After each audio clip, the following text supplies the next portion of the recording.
The great hall fell silent when Ambassador Talon walked to the center platform.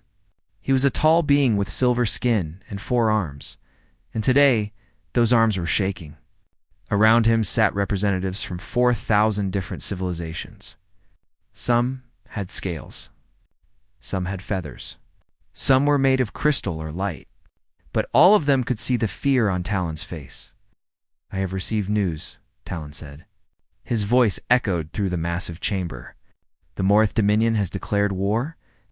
This was not unusual. The Morith were conquerors.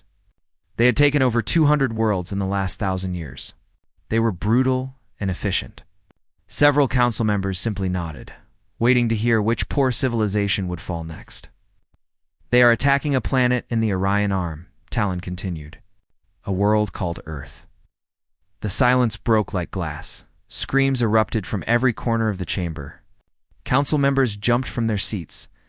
Some ran toward the exits. Others fell to the floor, covering their heads with their limbs.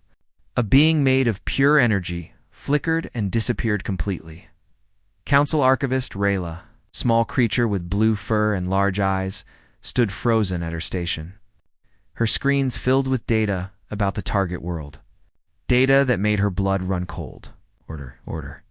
The council speaker, an ancient being named Torvis, slammed his staff against the floor. It took several minutes before the chaos settled. "Explain this reaction." "Earth is listed as a primitive world. They have no interstellar capability. Why is everyone afraid?" Rayla stepped forward. Her voice was quiet but steady. "Speaker Torvis's Earth is not just primitive. Earth is quarantined. It has been under observation protocol for 200 years. No species is allowed within 10 light years of that system." "Why?" Torvis demanded. Rayla pulled up the files on the main display. Images appeared showing a blue and green planet. Beautiful, peaceful looking. Then the data started scrolling. "Earth is what we classify as a death world," Rayla explained. "Its gravity is nearly twice the galactic standard. Its atmosphere contains a highly reactive gas called oxygen at dangerous levels. The planet experiences extreme weather, including electrical storms, massive wind events, and frozen precipitation that falls from the sky." She changed the display. Now it showed creatures. Massive creatures with sharp teeth, swimming predators with hundreds of teeth in rows, flying things with claws, things with poison, things with armor. "The planet is filled with megafauna predators," Rayla continued. "And the dominant species, called humans, evolved to compete with all of them. They won." The Morith ambassador, a towering insectoid named Voss, made a clicking sound that passed for laughter among his kind. He stood up, his black shell gleaming under the lights. "This is why you panic?" Voss asked. "Because of some animals?" "The Dominion has conquered species far more dangerous. These humans have no space fleet, no energy weapons. They still burn dead plants for fuel. They will fall within a week." Rayla turned to face him directly. "Ambassador Voss, do you know why Earth was quarantined in the first place? Because they are violent primitives. We have dealt with violent primitives before." Rayla's voice was firm now. "It was because of what they did to our observation drones." She brought up new footage. It showed a small metal sphere floating high above Earth's surface. Standard observation equipment. Silent. Invisible to primitive sensors. Then a flash of light. The drone exploded. "That drone was destroyed by a human weapon," Rayla said. "A chemical propellant launching a metal projectile. They call it a rifle. The human who fired it was not a soldier. He was a farmer. He shot down our drone because he thought it was a bird, and he wanted to eat it for dinner." More footage. "Another drone destroyed, then another, then another. We lost 47 observation drones over Earth," Rayla said. 17 were destroyed by military forces who detected them despite our stealth technology. 23 were destroyed by ordinary citizens who thought they were toys or animals or threats. 7 were captured and taken apart by human scientists who wanted to understand how they worked." "Captured?" Torvis asked. "Our drones were captured by a species without space travel?" "Yes, They are very creative and very stubborn. Rayla paused. There is more, Speaker. The humans have been observing the stars. They have been sending signals into space for over a century, and they have been preparing for contact. They have stories about alien invasion. Thousands of stories. They have been imagining this moment and planning for it. Ambassador Voss clicked his mandibles again. Stories are not weapons. Their weapons are weapons, Rayla replied. She showed new images. Massive metal vehicles with cannons. Aircraft that flew faster than sound. Ships that could travel underwater. Bombs that could destroy entire cities in a single flash. They have been fighting each other for their entire history, Rayla said. War is their natural state. Every generation of humans has known combat. They have perfected the art of killing. They are persistence predators. Do you know what that means? No one answered. It means they do not stop. Their ancestors hunted prey by following it until it collapsed from exhaustion. Humans cannot run fast. They cannot fly. They have no claws or fangs or venom, but they can keep moving when other creatures must rest. They will chase their target for days if necessary. They never give up. The chamber was silent again. But this silence was different. It was the silence of beings who were beginning to understand. Ambassador Voss sat down slowly. His clicking had stopped. At the back of the chamber, Ambassador Talon leaned close to Rayla. What happens now? He whispered. Rayla looked at the image of Earth still glowing on the screen. That beautiful blue planet filled with impossible creatures and stubborn, violent, creative beings who had never known peace. The Morith have 500 warships, she said quietly. They think they are going to conquer a primitive world. They think this will be easy, and... Rayla turned off the display. The image of Earth disappeared, but the weight of it remained in the room. They have no idea what they have awakened, she whispered. The humans have a saying, Ambassador. They say, to let sleeping dogs lie. Dogs are pack predators that humans keep as companions. They tamed wolves and turned them into family members. Talon shuddered. They tamed wolves? They tame everything, Rayla said. Or they destroy it. There is no middle ground with humans. The Morith are about to learn this lesson. I only hope the rest of the galaxy survives the education. Across the chamber, Council Speaker Torvis called for an emergency session. Representatives scrambled to contact their home worlds. Warning messages were prepared. Evacuation protocols were discussed, but everyone knew it was already too late. The Morith fleet had already entered Earth's solar system. The war had already begun. And somewhere on a blue planet, spinning around a yellow star, the humans were looking up at the sky and seeing lights that did not belong there. They were not afraid. They were angry. The message came at 3 a.m, Korean time. Every screen on the planet lit up at once. Televisions, phones, computers, even billboards and empty streets. All of them showed the same thing. A face that was not human. The Morith commander had a black shell like a beetle and eyes that reflected no light. When it spoke, the words were translated into every human language simultaneously.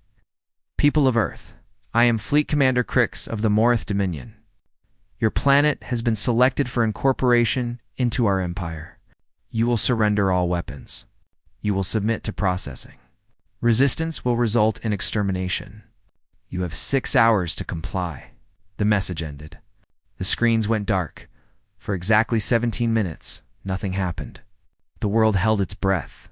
Then the phone started ringing. In Seoul, Admiral Kang Dae-ho was already awake. He had been watching the sky through his telescope when the strange lights appeared near the moon. Now he stood in the command center of the Unified Space Defense Command. Surrounded by screens and officers and the quiet hum of machines, the USDC had been built in secret 20 years ago. After the first alien drone was captured and taken apart, the governments of the world had realized they were not alone. They had prepared. Quietly, carefully, without telling their citizens. They had built ships, Admiral said, a young officer. We have confirmation from all sectors. The protocol has been activated. Kang nodded slowly. He was 63 years old, with gray hair and a calm face that never showed fear. He had fought in 3 wars. He had buried friends and family.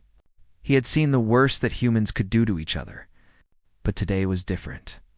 Today, humanity had a common enemy. "Show me," he said. The main screen changed. It showed Earth from space. Around the planet, red dots began to appear, one by one. Then dozens. Then hundreds. These were military installations reporting in. Every nation. Every continent. Every force. All of them connecting to the same network. The Eden Protocol. Earth Defense Emergency Network. In Washington, the president was on the phone with 12 other world leaders. In Beijing, generals were mobilizing troops. In Moscow, nuclear submarines were surfacing to receive orders. In New Delhi, scientists were running final checks on weapon systems that officially did not exist. And behind the moon, hidden from alien sensors, 80 warships began to wake up. Captain Park Yuna was already in her cockpit when the order came. She was 31 years old, small and thin, with short black hair and eyes that missed nothing. She had been a test pilot before joining the space program. She had crashed 4 times and walked away from all of them. Her call sign was Phoenix. "Oh, pilots, this is Phoenix," she said into her radio. "You heard the bug. They want us to surrender. What do you say?" The response was immediate. Laughter. Curses in 6 languages. Someone started singing an old battle song. Yuna smiled. "That is what I thought. Check your systems. We launch in 2 hours." On the flagship Warong, Dr. Shin Wujin was making final adjustments to the main cannon. He was 45, thin, with glasses that kept sliding down his nose. He had spent 15 years studying the crashed observation drones. He had figured out their power systems, their propulsion, their shields. Then he had made them better. The aliens built these systems for efficiency, he had once explained to a room full of generals.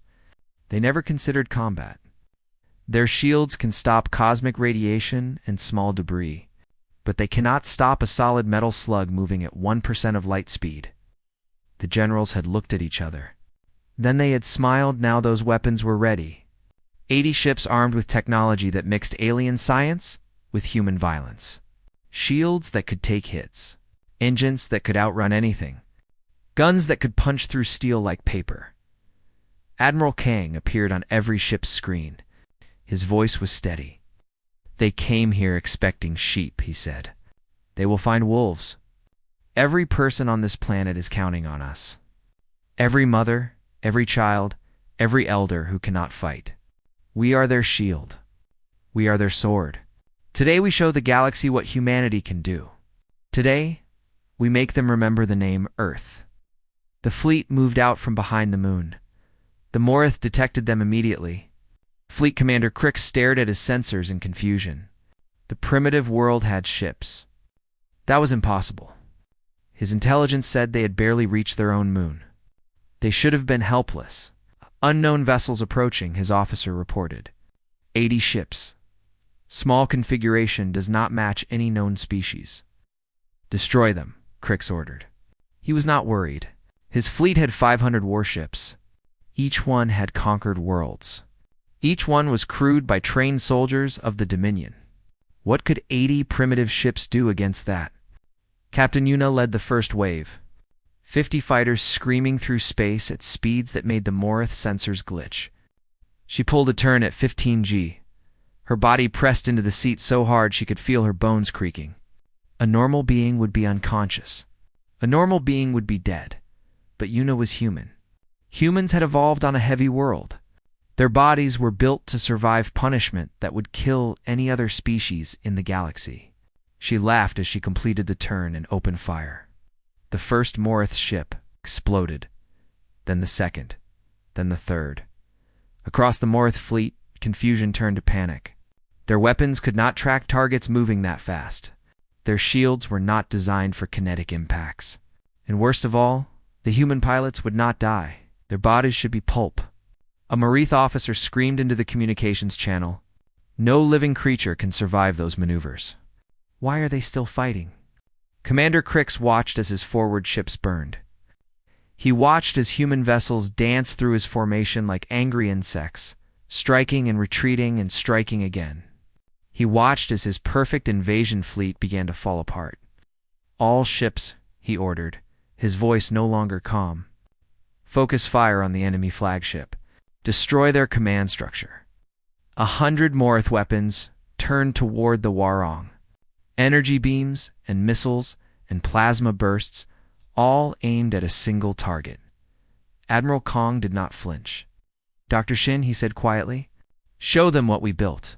Wujin pressed a button. The Warhang's shields flared bright blue.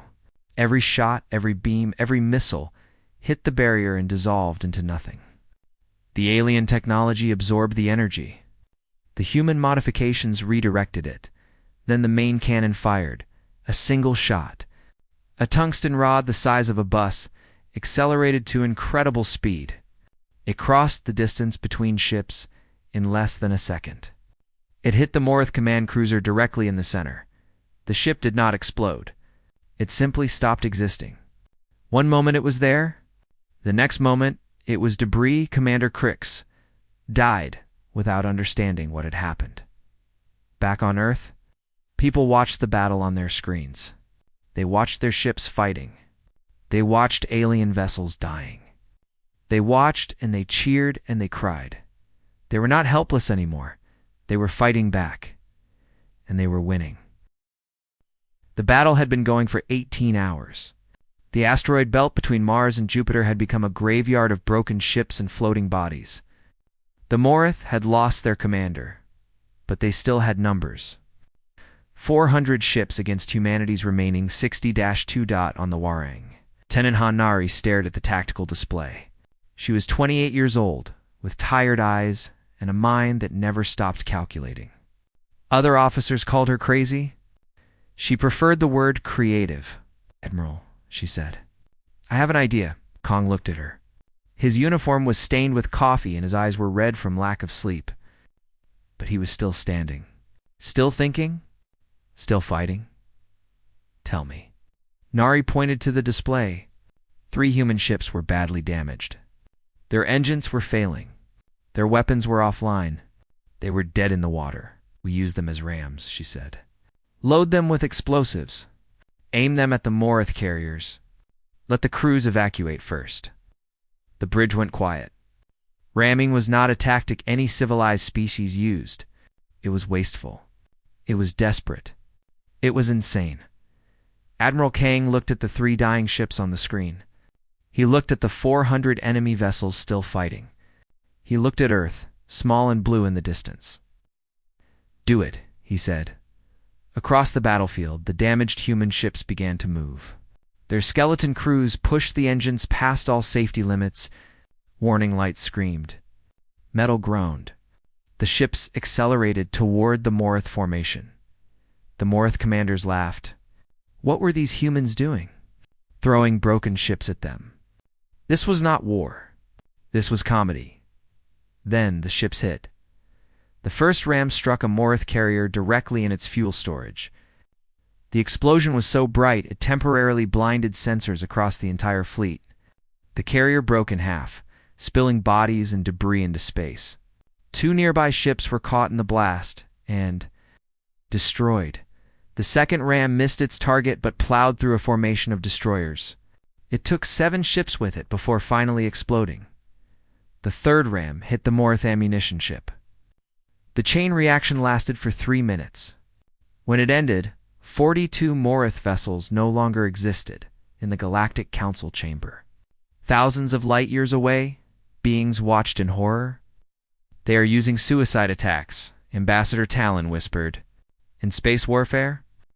That is not possible. No species does this." Archivist Rayla was taking notes. Her hands were shaking. "Humans have a long history of sacrifice attacks," she said quietly. "They call it different names in different cultures. But the concept is the same. They will trade one life for many enemy lives. They consider it honorable." On the screen, the battle continued. A human pilot with a destroyed cockpit and no oxygen was still firing his weapons. He died with his finger on the trigger. A human engineer sealed herself in a burning engine room to keep the ship moving. She gave the bridge crew 10 more minutes of power before the flames took her. Torvus, the council speaker, turned away from the screen. They are not soldiers, he said. They are something else. Something we do not have a word for. The humans have a word, Rayla said. They call themselves warriors. Back at Earth, Sergeant Beak Minho was preparing his troops for the worst. If the fleet failed, the aliens would come to the surface. Minho had 3,000 soldiers under his command. Men and women from 12 different countries, all wearing the same uniform now. Remember your training, he told them. These things are bigger than us, stronger than us, but they have never fought humans before. They do not know what we can do. Show them. Private Chahana checked her rifle for the 10th time. She was 19 years old. She had joined the military to pay for college. She had never expected this. Sergeant, she said, are we going to win? Minho looked at her. Then he looked at the sky, where distant flashes of light marked the ongoing battle. Private, I have no idea, he said honestly, but I know one thing. We are going to make them pay for every centimeter of ground. We are going to make them remember Earth, and if we lose, the next species they invade will hear about us. They will know that somewhere in this galaxy there was a planet that did not surrender. That fought back. That made the mighty Morith Dominion bleed. Hannah nodded slowly. She was scared, but she was also angry, and the anger was stronger than the fear. In orbit, Dr. Shin Woo-jin activated Project Thunder God. This had been humanity's secret weapon. Their final option?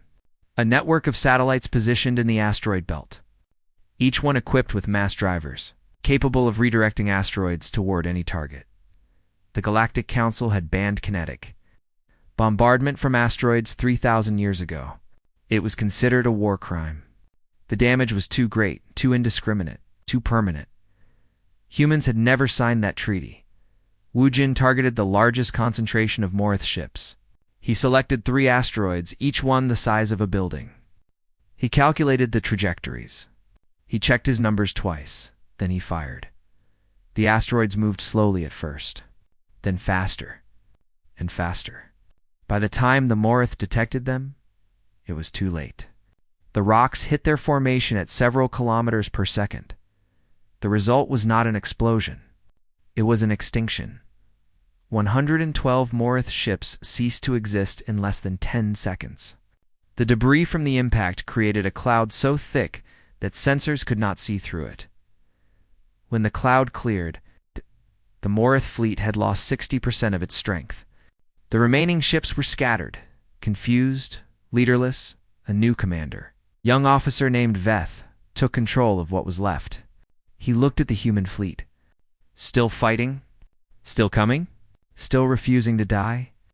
All ships, he ordered, his voice hollow. Retreat. Full speed. Get us out of this system. The Morith ran. Admiral Kang watched them go. His fleet was exhausted. His ships were damaged. His people had given everything they had. A communications officer approached him. Admiral, they are retreating. Should we let them go? Kang was silent for a long moment. He thought about the message that started this war. The demand for surrender. The threat of extermination. He thought about Commander Crix, who had expected an easy conquest. Oh, he said finally. Open a channel. All frequencies. The officer obeyed. Kang's voice went out across the solar system. The Morith heard it. Earth heard it. And through the Council's observation satellites, the entire galaxy heard it. You came to our home, Admiral Kang said. You threatened our families. You demanded our surrender. You wanted to make us slaves? He paused. His eyes were hard. You do not get to leave. The human fleet began to pursue. The hunt had begun. No species had ever done this before. In the entire history of the galaxy, every invaded civilization had followed the same pattern. They fought, they lost, they surrendered, or they were destroyed. But they never chased. They never pursued their attackers across the stars. The humans did not follow the pattern, Commander. Jiho stood on the bridge of the Chenmu, leading a fleet of 35 ships into the unknown. Behind them, Earth grew smaller until it disappeared into the darkness. Ahead, the fleeing Morith fleet left a trail of radiation and fear. Jiho was 40 years old, with a scar on his chin and eyes that had seen too much. He had been a submarine captain before the space program recruited him. He understood patience. He understood hunting.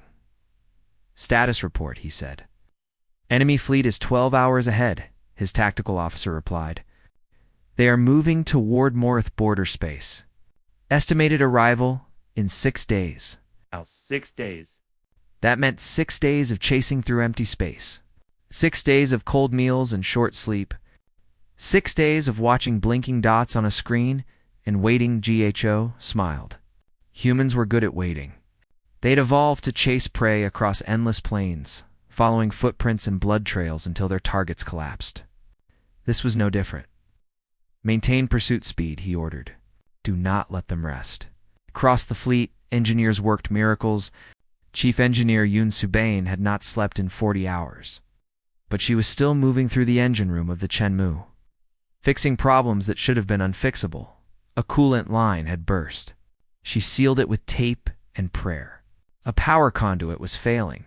She bypassed it with wire from a broken console.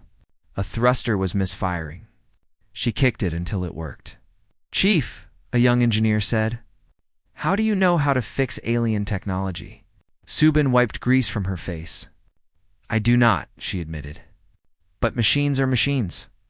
They all want to work. You just have to convince them." The Galactic Council sent envoys to Earth. 3 ambassadors from neutral species, carrying messages of concern and requests for diplomacy.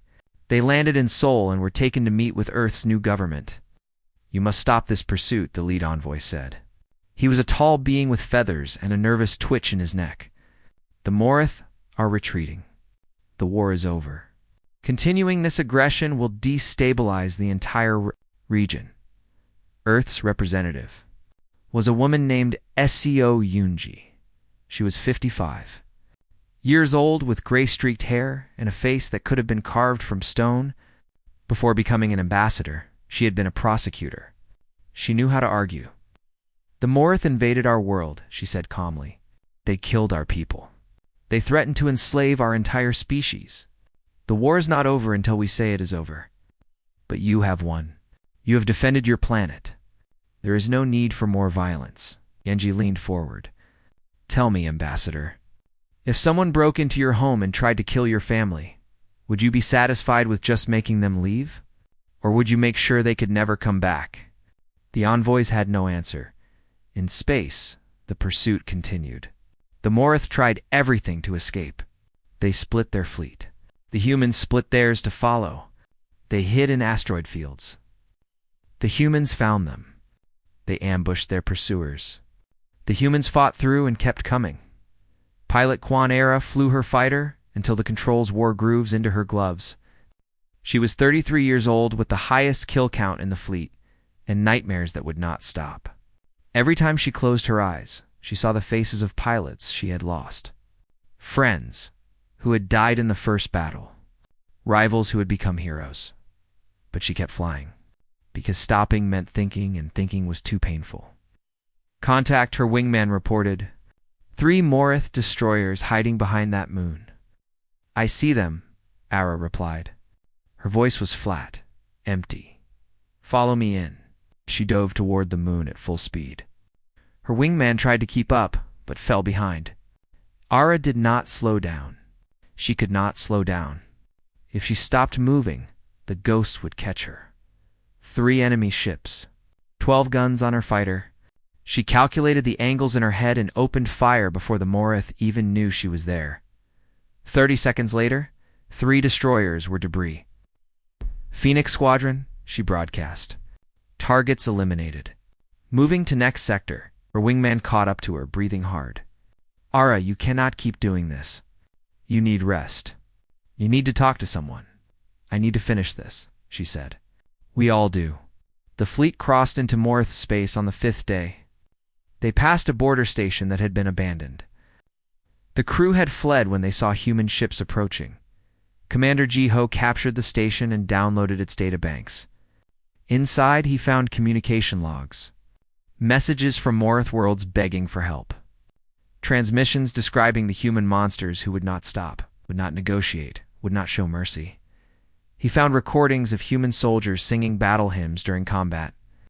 The Morith had analyzed these songs, trying to understand them. They had concluded that humans used music to suppress fear and enhance aggression. They were not entirely wrong. On the 6th day, the human fleet reached a Morith colony world. It was a small planet with 2 million inhabitants. Farmers and workers and families who had nothing to do with the invasion of Earth. The defenders prepared for battle. They had 30 ships and ground defenses and the desperate courage of beings protecting their homes. Then they saw the human fleet emerge from hyperspace. 35 warships that had crossed the galaxy to find them. Ships covered in battle scars and painted with symbols they did not understand. Ships that had destroyed the greatest fleet the Dominion had ever assembled. The colony surrendered. Without firing a shot, Commander Jiho accepted their surrender. He did not burn their cities. He did not enslave their people. He asked only for supplies and information about the Morith homeworld. The colonists gave him everything he asked for. They were too afraid to refuse as the human fleet departed. A young Morith child asked his mother why the scary aliens had not hurt them. "I do not know," his mother replied. "Maybe they are not as terrible as we thought." On the Chenmu, Giho received a message from Admiral Kong, a short transmission. 4 words: "The Emperor is waiting." Jiho looked at the star charts. The Morith homeworld was 3 days away. The Emperor who had ordered the invasion of Earth was sitting on his throne, surrounded by his guards, waiting to see what the humans would do next. "All ships," Jiho announced. "Set course for the Morith capital. Maximum speed." He paused. "Let us end this." The Morith homeworld was a dark planet. Its sky was always gray. Its cities were built from black stone and metal. Its people had evolved in caves, hunting in darkness. They had carried that darkness with them to the stars. Emperor. Brel sat on his throne and watched the human fleet approach. He was old for his species, nearly 200 years, and he had ruled the Dominion for most of that time. He had conquered planets. He had crushed rebellions. He had watched species beg for mercy at his feet. He had never known fear until now. "How many ships?" He asked. 35, Emperor. His advisor's voice trembled. "The same ones that destroyed our fleet. They have crossed our entire territory without stopping. Every world they passed has surrendered to them." Brel looked at the display showing the human vessels. They were small compared to Morith warships. Simple, almost primitive.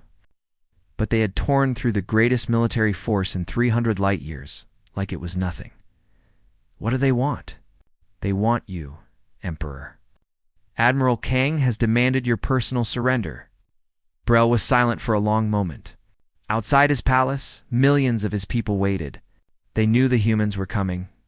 They knew what humans had done to the fleet. They were afraid. "Prepare my shuttle," Brel said finally. "I will meet them." The shuttle rose from the palace and flew toward the human flagship. Emperor Brel went alone. No guards. No weapons. Just an old ruler going to face the consequences of his decisions. Admiral Kong met him in the Warang's main hangar. The admiral looked tired. His uniform was wrinkled. His hair needed cutting. But his eyes were sharp and steady. Behind him stood rows of human soldiers, men and women who had traveled across the galaxy to be here. They did not move. They did not speak. They just watched. Brel had never felt small before. He felt small now. "You are Admiral Kong," Brel said. His translator device converted the words. "I am. You have come very far. You invited us." Kong's voice was calm. "When you attacked our world, you opened a door. You cannot close it now." Brel nodded slowly. He understood. In 200 years of conquest, no species had ever followed the Morith home. They had always accepted defeat and moved on. The humans had changed the rules. "What happens now?" Brel asked. "Will you burn our cities? Kill our people? Take revenge for what we tried to do? Kong looked at him for a long moment. Then he did something Brel did not expect. He shook his head. No, Kong said. We are not going to destroy you. We are not going to enslave you.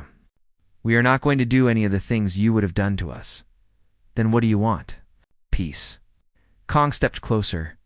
Real peace. You will release all the species you have conquered. You will pay compensation to every world you have harmed. You will disband your invasion fleets. And you will never threaten another civilization again. Abrel stared at him. You have won. You could take everything. Why show mercy? Admiral Kong was quiet for a moment. When he spoke, his voice was softer. Because we are not monsters, he said. We are human. We know how to fight. We know how to kill. We know how to win. But we also know how to forgive. That is what makes us different. That is what makes us strong. He extended his hand, a human gesture of peace. The war is over, Emperor? Take my hand. Choose a better future. Brel looked at the extended hand. He looked at the soldiers standing silent behind their admiral. He thought about his empire, his legacy, everything he had built. Then he took the hand. The war ended. 3 months later, Ambassador Seo Yunji walked into the Galactic Council chamber. 4,000 civilizations watched as she approached the central platform. The same platform where panic had erupted when the Morith invasion was announced today was different. Today the chamber was silent with anticipation. Members of the Galactic Council, Yunji began. I speak to you as the representative of Earth. We did not ask to join your community. We did not ask for the attention of the galaxy. We were living quietly on our world, looking at the stars, dreaming of the future. Then the Morith came. She paused. We defended ourselves. We won. Some of you expected us to become conquerors ourselves. To take what the Morith had and build our own empire? That is not who we are. She looked around the chamber. Thousands of beings from thousands of worlds, all watching her. Humanity believes in something simple. We believe that every species has the right to live in peace, to grow, to reach for the stars in their own way. We will not threaten that right, but we will protect it. If anyone attacks Earth or any world under our protection, they will face the same response the Morith faced. Wow. It was not a threatening smile. It was warm, genuine. We also believe in friendship. We want to learn from you. We want to share with you. We want to explore the galaxy together. The universe is vast and beautiful, and we have so much to discover. She spread her hands. Earth offers peace to all who want it, and a warning to those who do not. Choose wisely. The chamber exploded in applause. Far away, on a small farm in Korea, Admiral Kong Daeho tended his garden. He had retired from the military after the peace treaty. He was tired. He had given enough. Archivist Rayla had come to visit him. She sat on his porch, drinking tea, watching him work in the dirt. I still do not understand you, she admitted. Your species, you are predators. You are violent. You conquered the conquerors, but then you showed mercy. You helped rebuild the worlds the Morith had destroyed. You are confusing. Kong laughed. He pulled a weed from his garden and tossed it aside. We contain multitudes, he said. That is a quote from one of our poets. It means we are complicated. We can be cruel and kind, destructive and creative, terrible and beautiful. Sometimes all at once. Rayla shook her head. The Council has reclassified Earth. You are no longer a quarantine world. You are now listed as a protected world. The classification means that anyone who attacks you will face the combined response of the entire Council. That is kind of them. It is not kindness. It is fear. She looked at him. No one wants to be your enemy, Admiral. Not anymore, Kong nodded. He did not seem bothered by this. Good, he said. Maybe now we can focus on better things. Exploration, discovery, building instead of destroying. He looked up at the sky. The sun was setting, painting the clouds orange and pink. Somewhere up there, beyond the atmosphere, human ships were traveling to new worlds. Meeting new species? Writing new chapters of history? What will you do now? Rayla asked. Kong smiled. It was the smile of a man who had seen war and chosen peace. A man who had crossed the galaxy for revenge and found something better. The same thing we have always done, he said. Survive, adapt, overcome, and maybe, if we are lucky, find some friends along the way. Rayla looked at the stars beginning to appear in the darkening sky. She thought about her files on humanity, the death world, the persistence predators, the pack hunters who tamed wolves and conquered their conquerors. She shivered. Not from cold. From something else, the galaxy had always thought they were the hunters, she realized. The advanced species, the masters of the stars, they had been wrong. They had always been the prey, and now the real. Hunters had arrived, but instead of devouring them, the hunters had offered friendship. Maybe that was the most terrifying thing of all.